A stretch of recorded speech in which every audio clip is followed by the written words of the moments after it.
Semua tampak tenang di garis depan Timur Tengah. Atau benarkah begitu? Judul berita akan memberitahu kita satu hal, sementara hal-hal lain diam-diam sedang berkembang dan situasinya perlahan memanas. TikTok mungkin adalah sebuah platform media sosial, namun bagi kita yang lebih tua, itu adalah jarum jam yang terus mendekati tengah hari, saat keputusan harus diambil. Kita seperti dalam film koboi lama, duel penentuan ala High Noon atau baku tembak di OK Corral, menunggu adegan terakhir terungkap. Amerika Serikat menolak proposal terbaru dari Iran, menyebutnya sebagai penghinaan. Mereka mungkin menggunakan kata lain, saya menerjemahkan dari apa yang saya baca di situs media berbahasa Ibrani. Dan di tengah laporan bahwa kesabaran Presiden Trump mulai habis, Presiden Amerika mengatakan pada Senin malam bahwa Amerika Serikat seharusnya menyerang Iran paling cepat pada hari Selasa. Namun untuk saat ini, dia memutuskan untuk menunda serangan tersebut. Alasannya, permintaan dari Emir Qatar, putra mahkota Saudi, dan Presiden Uni Emirat Arab. Semuanya memintanya untuk menunda serangan itu. Ada beberapa rumor lain yang beredar, tapi itulah yang kami dengar secara resmi. Waktunya memang terus berjalan. Pengepungan di Selat Hormuz dan blokade laut mulai berdampak, perlahan-lahan mencekik Iran, membuat mereka putus asa, bahkan mungkin membuat mereka yang menarik pelatuk lebih dulu. Benar-benar seperti detak jam. Sementara gencatan senjata yang rapuh di Iran masih berlangsung, di sini, di Israel, kami tetap mematuhi kesepakatan dengan Amerika Serikat. Mereka meminta kami untuk menahan diri dan bersikap hati-hati, meskipun pelanggaran terus dilakukan oleh Hizbullah di Lebanon, dan Hamas sama sekali mengabaikan syarat-syarat yang telah ditetapkan pada bulan September lalu. Organisasi-organisasi ini terus bertindak gegabah, menguji Israel, dan mempelajari arti dari FFO. Selama seminggu terakhir, IDF telah menyingkirkan lebih dari 220 anggota teroris Hizbullah di Lebanon. Rata-rata lebih dari 30 orang per hari. Kami meningkatkan serangan di utara Sungai Litani, di mana Hizbullah telah melancarkan serangan mortir dan drone terhadap Israel. Kami bahkan menyerang di pinggiran Beirut minggu ini. Di Gaza, pemimpin Hamas, Azzadin al-Haddad tewas, sementara tentara terus melakukan pengambil alihan jalur Gaza secara perlahan dan metodis. Sekarang kami menguasai sekitar 60% wilayah Hamas, meskipun perjanjian gencatan senjata hanya memberikan Israel 53% dari wilayah tersebut. Dan hal ini menandakan adanya pergeseran yang jelas dari kebijakan-kebijakan masa lalu. Hamas diberitahu bahwa untuk setiap pelanggaran, ada harga yang harus dibayar. Mereka masih percaya bahwa Israel akan dibatasi oleh Uni Eropa atau oleh organisasi internasional. Dan kenapa tidak? Cara itu selalu berhasil sebelumnya. Tapi kita akan bahas itu sebentar lagi. Di kedua arena, Israel secara sistematis mengikis ketentuan gencatan senjata yang tidak akan bertahan lama, dan yang sementara waktu dipaksakan kepada kita oleh Washington. Dan di kedua arena, setidaknya untuk saat ini, tidak ada kemarahan yang tidak biasa dari pihak Amerika. Mereka juga memahami bahwa perilaku di masa lalu sudah tidak mungkin lagi dilakukan. Hamas masih berkuasa di Gaza, tetapi apa yang terjadi minggu ini menunjukkan betapa banyak hal yang benar-benar telah berubah. Di masa lalu, Israel berhati-hati dalam menghadapi ancaman atau mengeliminasi teroris, karena kemampuan mereka menembakkan rudal dan membahayakan warga sipil Israel. Mereka yang hari ini mengatakan bahwa Hamas masih bertahan dan bahwa membunuh pemimpinnya tidak penting, mengabaikan satu hal yang sangat penting. Pemimpin terbaru Hamas telah dieliminasi bersama dengan keluarganya, dan organisasi tersebut yang dulunya meneror Israel dengan serangan roket besar-besaran atau ancaman invasi darat, sekarang bahkan tidak mampu menembakkan satu roket pun atau mengirim satu teroris pun ke garis depan.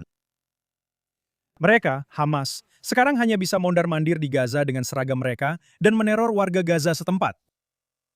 Hamas telah kehilangan puluhan ribu pejuangnya, kehilangan jalur pasokan, dan lebih dari 60% wilayahnya. Di sisa 40% para anggotanya berjalan tanpa senjata, takut menjadi sasaran serangan udara secara langsung, dan menggali reruntuhan yang dulunya merupakan pusat kekuatan mereka. Seperti yang dikatakan oleh salah satu komentator Israel minggu ini, Hamas seperti kecoa yang menjijikkan. Israel telah menginjaknya hingga hancur. Kaki dan antenanya masih bergerak perlahan di genangan yang merupakan sisa-sisa Hamas. Baik, intinya adalah mereka kehabisan terowongan, dan gilasan berikutnya akan datang.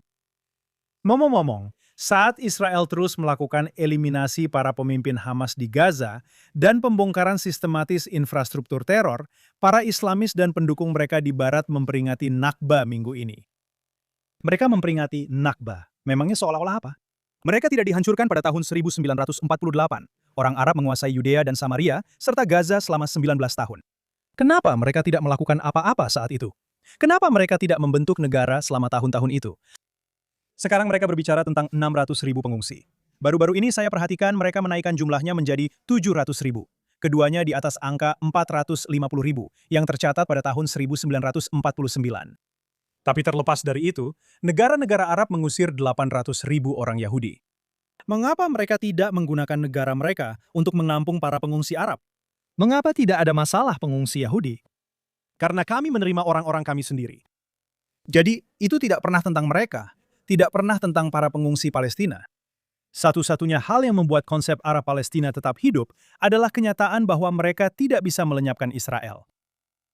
Tragedi Nakba yang mereka bicarakan adalah kenyataan bahwa mereka tidak bisa menghancurkan orang Yahudi.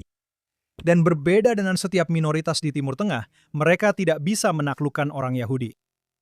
Semua 1 miliar dari mereka tidak bisa menyingkirkan 7 juta orang Yahudi, tidak dengan kekuatan, tidak melalui lembaga internasional, tidak melalui propaganda, tidak dengan cara apapun. Jadi sekarang mereka menghasut orang-orang bodoh di Barat. Seperti yang saya katakan, mereka menguasai Gaza selama 19 tahun, dan kemudian Gaza sepenuhnya berada di tangan mereka selama 20 tahun terakhir. Sekarang mereka meratapi hal ini, tapi mereka menggunakannya untuk menutupi infrastruktur yang memang ditujukan untuk menghancurkan Israel. Ya, mereka berhasil menerobos dan membunuh lebih dari 1.200 orang Israel, tapi hanya itu saja. Sekarang mereka memiliki ini. Dan jika Anda pikir mereka sudah belajar dari kejadian itu, lihatlah ini. Semua demonstrasi ini di seluruh dunia. Sekarang ini bukan lagi soal hak, kompromi, atau dua negara. Sekarang ini soal dari sungai sampai ke laut. Dan semua orang yang mengaku pencinta perdamaian, di sini di Israel, maupun di seluruh dunia, yang mengatakan kepada kita bahwa kompromi dan pengakuan akan membuat mereka menjadi mitra dan lebih masuk akal.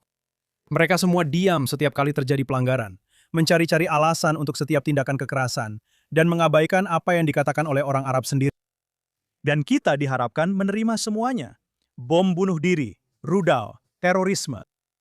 Dan sekarang kalian terus mendorong mereka. Biarkan mereka paham bahwa mereka bisa lolos begitu saja, sementara Israel ditegur. Semua ini adalah akibat dari perilaku kalian. Hal yang sama terjadi di Lebanon, di mana institusi-institusi ini dan negara-negara Eropa yang seharusnya menjaga perdamaian justru membiarkan kelompok teroris beroperasi di dekat mereka. Kalian semua adalah alasan mereka berpikir bisa melakukan semua hal ini, yang memang mereka lakukan, melanggar hukum internasional, dan akhirnya berakhir seperti ini. Karena bagi kami di sini, di Israel, pilihannya hanya ini, atau ini. Kami di Israel tidak membutuhkan konfirmasi dari Komisi Sipil tentang kejahatan yang dilakukan Hamas pada 7 Oktober terhadap perempuan dan anak-anak untuk mengetahui apa yang akan dilakukan musuh Islamis kami kepada kami jika diberi kesempatan. Orang-orang Arab secara terbuka menyerukan pembantaian pria, pemerkosaan wanita, gadis-gadis muda dijadikan budak seks, serta penyiksaan dan pembunuhan sadis terhadap anak-anak. Agar tidak ada keraguan, inilah nasib yang akan menimpa setiap Yahudi di Israel di tangan Islam jika kami sampai tidak mampu membela diri. Mengapa saya tahu ini? Bukan karena mereka secara terbuka mengungkapkannya di setiap kesempatan dan di media sosial. Jika Anda belum melihat atau mendengar mereka, menunjukkan niat mereka di seluruh Eropa dan Amerika Serikat dalam beberapa hari terakhir, berarti Anda tidak memperhatikan. Saya tahu ini karena dalam beberapa tahun terakhir, inilah yang persis terjadi pada Yazidi, Kristen, Kurdi, semua yang hidup di bawah kekuasaan Islam di Timur Tengah. Inilah yang persis terjadi pada orang Kristen di Afrika. Tidak ada dari kelompok-kelompok ini yang menduduki wilayah manapun, dan tidak ada dari mereka yang memiliki perbatasan yang dipersengketakan. Tidak ada yang menyerang Islam atau Muslim. Tidak satu pun dari mereka melakukan satu pun hal yang dijadikan alasan yang sering digunakan para simpatisan Arab untuk mendemonisasi Israel dan menyalahkan kami atas agresi Arab. Tidak ada yang menuntut hidup berdampingan, tidak ada tanda yang mengatakan Yazidi dan Arab bukan musuh. Tidak ada satupun tetangga Muslim mereka yang berlari untuk melindungi mereka. Tidak, satu-satunya kejahatan mereka adalah mereka hanya kurang beruntung karena tidak mampu membela diri di Timur Tengah. Tidak ada negara, tidak ada organisasi internasional, dan tidak satupun dari ratusan kelompok hak asasi manusia yang mengeluarkan jutaan dolar untuk para aktivis, yang turun tangan membantu satupun dari mereka, atau menghentikan pemusnahan kejam terhadap minoritas-minoritas ini.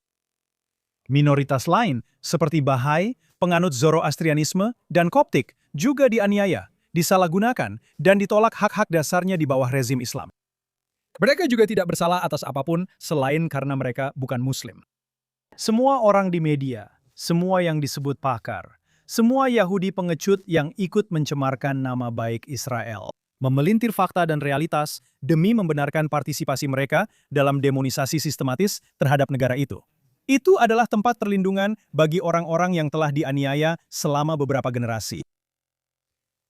Semua melakukan itu sambil mengabaikan kenyataan yang buruk. Dan dengan melakukan itu, mereka memberi makan binatang buas pembunuh yang bertanggung jawab atas semua kekerasan yang dilakukan terhadap orang-orang tak berdaya di Timur Tengah.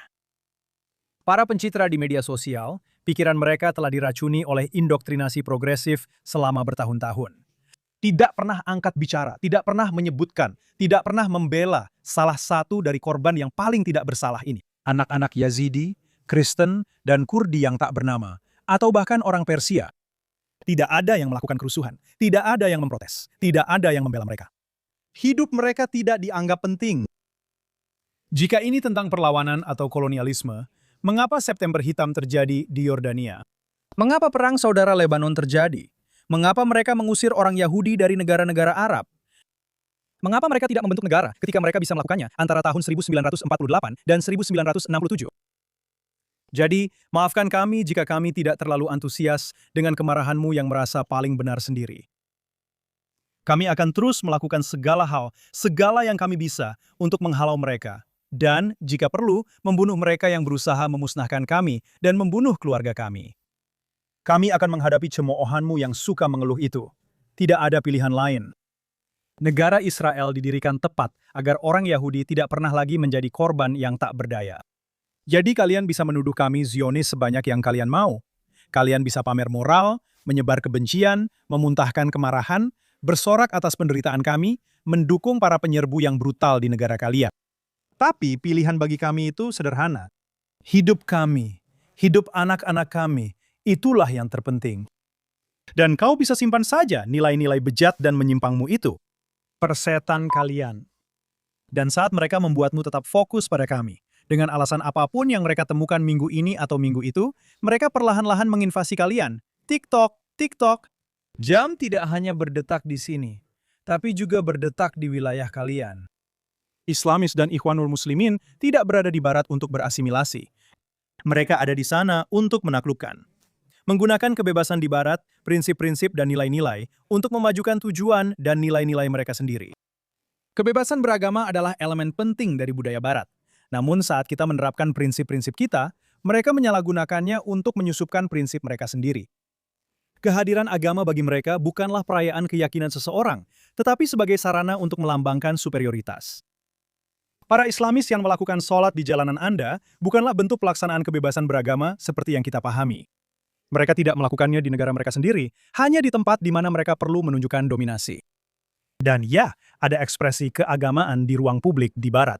Saya sendiri suka dengan adegan palungan Natal, pohon Natal, bahkan paduan suara yang bernyanyi selama musim liburan. Saya suka kelinci Paskah dan berburu telur Paskah. Saya bukan seorang Kristen. Itu adalah orang Kristen yang merayakan, bukan mencoba memaksakan apapun kepada siapapun. Tapi doa di tempat umum bagi Islamis di daerah kufar, orang-orang non-percaya, adalah bentuk perlawanan. Sama seperti mereka membangun masjid di atas situs Kristen dan Yahudi. Mereka menyerukan intifada global. Lalu, mereka melakukannya terhadap orang Yahudi yang tak berdaya. Dan hanya sedikit yang angkat bicara atau membahasnya, karena warga Yahudi di negara kalian entah bagaimana dianggap bertanggung jawab atas apa yang kami lakukan di Israel. Hal yang sama terjadi di sini. Ketika kamu menormalkan kejahatan, ketika kamu membenarkannya, ketika kamu menerapkan aturan dan hukum secara selektif, kamu membuatnya menjadi dapat diterima. Jadi jangan heran ketika insiden seperti yang terjadi di San Diego minggu ini terjadi. Ketika kamu mencari-cari alasan untuk kekerasan, atau menargetkan individu karena dianggap menimbulkan kemarahan, kamu membuatnya menjadi dapat diterima. Kamu ingin mengglobalkan kekerasan tertentu? Nah, orang lain juga punya versi pilihan mereka dan merasa perlu diglobalkan juga. Sekarang melihat situasi setelahnya di Gaza, salah satu ide yang didorong oleh Uni Eropa dan elemen kiri di Israel adalah agar otoritas Palestina mengambil alih. Dr. Ariel Edmoni dari Institut Yerusalem untuk Strategi dan Keamanan dan Sagif Steinberg dari Pusat Keamanan dan Urusan Luar Negeri Yerusalem membahas isu ini dalam sebuah artikel yang diterbitkan minggu ini di Surat Kabar Israel, Ma'arif. Mereka berpendapat bahwa Qatar tidak melihat otoritas Palestina sebagai alternatif moderat dari Hamas, melainkan sebagai mekanisme yang suatu hari nanti bisa menjadi kedok politik yang sah bagi pemerintahan Ikhwanul Muslimin. Menurut artikel tersebut, selama dekade terakhir, Doha telah mentransfer lebih dari $1 miliar kepada otoritas Palestina. Mereka berinvestasi dalam sistem pendidikan, infrastruktur, dan media, sambil secara bersamaan mempromosikan konten antisemit dan narasi pro-Hamas melalui institusi seperti Al Jazeera dan UNRWA. Para penulis memperingatkan bahwa rencana internasional untuk menyerahkan kendali Gaza kepada otoritas Palestina yang telah direformasi, yang disebut Otoritas Palestina yang telah direformasi, mengabaikan fakta bahwa elemen-elemen di dalam Fatah dan Brigade Martir Al-Aqsa, mereka sendiri ikut ambil bagian dalam serangan 7 Oktober, dan mereka beroperasi berkoordinasi dengan Hamas. Qatar tidak mendukung otoritas Palestina karena moderat, menurut artikel tersebut, tetapi karena dapat berfungsi sebagai kedok yang sah bagi gerakan Ikhwanul Muslimin. Mereka juga berpendapat bahwa tanpa membongkar mekanisme hasutan, ketergantungan ekonomi, dan pengaruh Qatar, Hamas bisa dengan mudah kembali dengan nama berbeda dan kedok politik baru.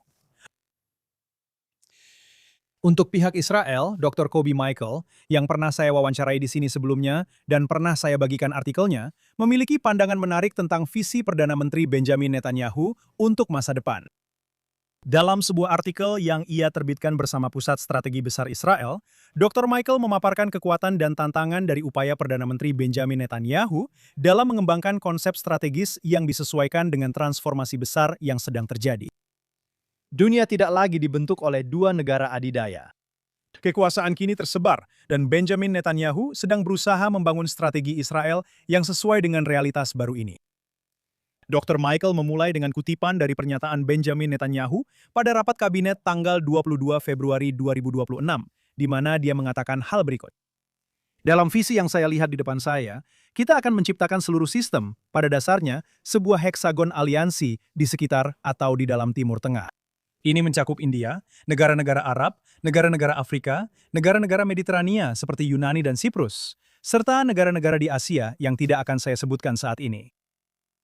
Visi heksagon ini, menurut Dr. Michael, adalah upaya Israel untuk mengubah multipolaritas global menjadi aset strategis.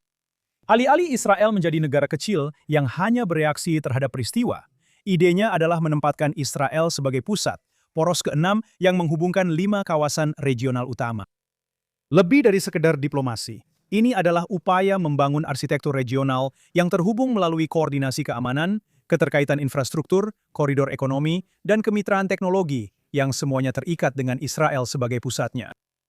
Menurut Michael, visi ini muncul langsung dari guncangan peristiwa 7 Oktober dan perang di berbagai front yang terjadi setelahnya. Netanyahu melihat perang ini sebagai sebuah trauma sekaligus peluang. Poros regional Iran telah melemah. Negara-negara Arab menjadi rentan dan bergantung pada keamanan eksternal. Dan Israel telah menunjukkan dominasi baik secara militer maupun teknologi.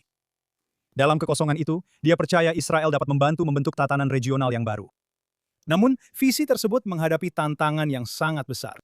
Pertama, itu masih sebatas retorika. Tidak ada institusi yang mengikat, tidak ada mekanisme pendanaan, tidak ada kerangka operasional. Tanpa infrastruktur nyata dan komitmen nyata, itu tetap menjadi sebuah visi. Kedua, isu Palestina adalah ranjau tersembunyi bagi seluruh proyek ini. Tidak ada negara Arab yang akan sepenuhnya bergabung dengan arsitektur regional yang melewati wilayah sengketa tanpa adanya prospek politik yang jelas. Ketiga, hubungan pribadi Amerika Serikat dengan Trump tidak menghapus ketegangan struktural yang ada. Washington menginginkan gencatan senjata dan stabilitas. Israel menginginkan penangkalan aktif dan kebebasan bertindak. Dukungan Amerika sangat penting, tetapi kepentingan Amerika tidak selalu sejalan dengan Israel. Keempat, ada India. Ini adalah kekuatan yang sedang naik daun, tetapi juga menjaga hubungan erat dengan Iran dan Rusia. India tidak akan begitu saja bergabung dengan front anti-Iran. Partisipasinya akan selalu dibatasi oleh otonomi strategisnya sendiri. Kelima, arsitektur ini tidak memiliki pusat gravitasi yang jelas.